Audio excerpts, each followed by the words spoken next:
નમસ્કાર, doctor Meena Trivedi, Ayurveda consultant, Porbandar. હવે આપણે જવ વિશે જોઈએ. અત્યારે તો જવનો ઉપયોગ ખૂબ જ પ્રમાણમાં થાય છે. જવની રોટલી બને છે, વિવિધ વાનગીઓ બને છે અને જવનો ડાયટિંગમાં પણ ઘણો ઉપયોગ થાય છે. તો એનું કારણ શું છે કે જવ લુખા છે.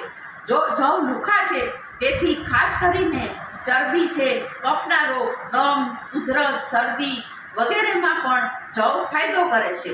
અને જવનો ઉપયોગ મૂત્રના રોગોમાં પણ કરવામાં આવે છે.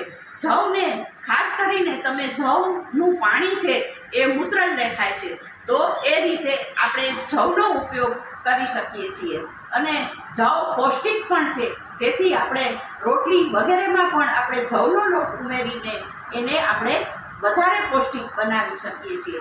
મારા વિડીયોને સબસ્ક્રાઈબ કરો અને લાઈક કરો.